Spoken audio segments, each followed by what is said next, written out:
clearly the quest to make those who are rich, famous, and above all influential pay over this affair continues, and clearly Donald Trump forced to make an about-face, a very abrupt change of attitude over the files, and now signing them into what might be open reading, but of course that remains to be seen.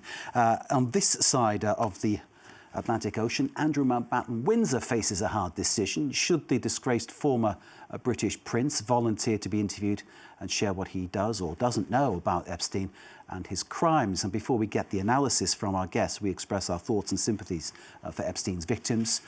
Underage girls at the time, groomed and abused, in particular the late Virginia Roberts Diouf, who died by suicide earlier this year. Her posthumous memoir has shed fresh light on the whole affair.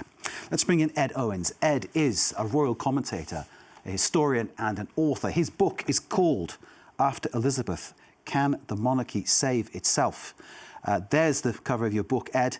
Come in and tell us, can the monarchy save itself? Clearly, in terms of shedding, shall we say, Prince Andrew from his position, it was a chance to try to present a different face in the light of a really big scandal on both sides of the Atlantic.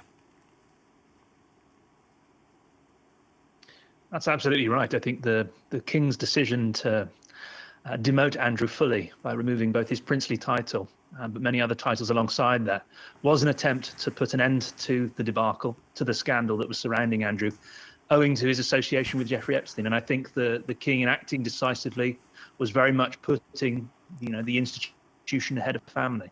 Once upon a time, Prince Andrew was known as Randy Andy. It was all very tongue-in-cheek and fun, slap and tickle, tabloid fodder, that kind of thing. There was the affair with the actress Koo Stark, whose nude scene then led to an about-face in terms of whether he should or shouldn't go out with her.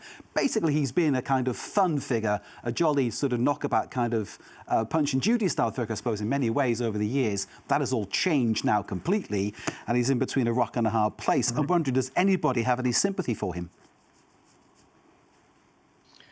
I don't think they do, and unfortunately, this has been an ongoing saga for the British monarchy. More than 10 years ago, the association between Andrew and Epstein was brought to light, the closeness of their relationship, their friendship, and ever since the BBC's Newsnight interview in 2019, I think there's been a lot more concern about the precise nature of that friendship. The challenge now for Andrew is, where does he go in terms of his role as a public figure? The monarchy are very keen that he sort of occupies the shadows, that he stays in the background and doesn't draw any more unnecessary limelight. But of course, with the potential release of the Epstein documents, the Epstein files, we could learn more about Andrew's relationship with the sex offender. I was going to ask you, Ed, why not give evidence to Congress? Because what more does he have to lose? I think what you just said, perhaps we don't actually know what more he's got to lose. There could be some more revelations. There could be. Certainly it would be the quickest route, should Andrew testify or engage with the American authorities or even the British authorities, as politicians in the United Kingdom have urged him to do.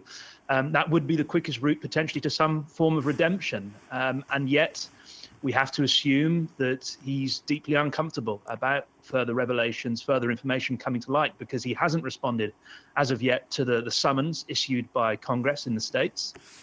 And one feels, again, he'd be drawing himself back into the limelight. Not necessarily a good look for him personally, but also potentially a bad look for the British monarchy. So I'm sure, behind the scenes, the members of the British royal family will be urging him to remain very much in the shadows, on the sidelines. Indeed, he can't be forced to testify because he's not an American citizen, so that could be one way out. But I think what you just hit upon there, Ed, is really important, because there could be that kind of road to redemption if he comes clean, if he says, look, this happened, that happened, this didn't happen, that didn't happen, this is what I know, this is what I don't know. Do you think he'd have the courage to do that? Do you think if he did have the courage to do that, he would be allowed to do so? Because the royals have a habit of kind of putting up a bit of a wall, don't they? They do. And in the past, when things have gone wrong for the British royal family, they have tended to play ostrich and bury their heads in the sand and hope that problems go away. I think the problem of Andrew is so severe, the crisis and public image sort of difficulties that have been sort of mounted against the British royal family as well, so severe that I think they want this to fade from public view as soon as possible.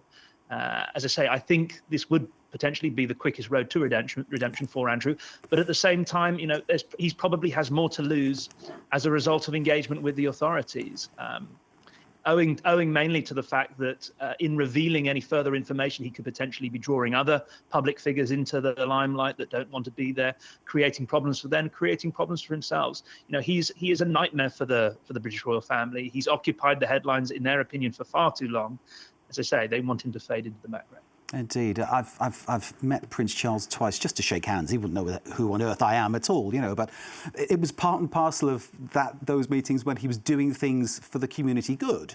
And that is something that I think many people watching perhaps don't realise, that the British royal family do have many projects ongoing across the UK and beyond, which is trying to sort of give people a chance. And the Prince's Trust is very much part of that, which was started by Prince Charles to give him a vehicle to sort of put something into society.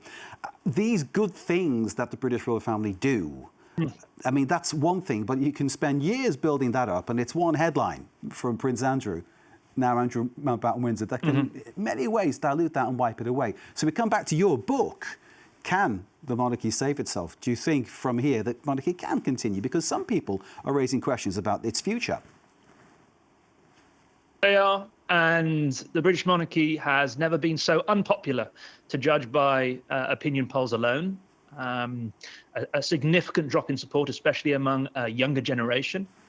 But bigger questions being asked, partly in connection with Andrew, because, of course, there was a lot of scrutiny of the way he paid for his home, or the fact that he didn't pay for his home, Royal Lodge, during his stay there. A lot of bigger questions about the way the royal family is financed, and the obscure nature, the opaque nature of the royal finances in general, and that has led to a lot of questioning, certainly in the UK newspapers, about the nature of this institution, the secretive nature specifically of this institution. And I think that secrecy does pose a problem to the monarchy. I think Prince William, in particular, has made it clear in recent weeks and months that he intends to do things very differently on coming to the throne. I think it's been unfortunate for King Charles, owing to his cancer diagnosis, but also ongoing with the ongoing issues both with Harry and more recently with Andrew, that he hasn't really managed to leave his mark yet on this institution. He hasn't been able to move it forward into the future.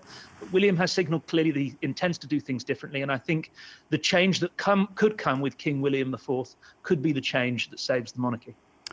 Ed Owens, we'll leave it there. There's so much more to talk about, but it is an extremely fascinating subject. I'm British, so it sort of means something strongly to me, but the British royal family abroad, I know here in France, has many people who are fascinated by what goes on inside and outside and around that institution, and I'm sure your book will provide a lot of insight for many people. Ed, thank you for joining us. Ed Owens, the author of After Elizabeth, Can the Monarchy Save Itself? Royal commentator, historian and author, with his insight into the dilemma facing Andrew Mountbatten-Windsor about testifying over Jeffrey Epstein.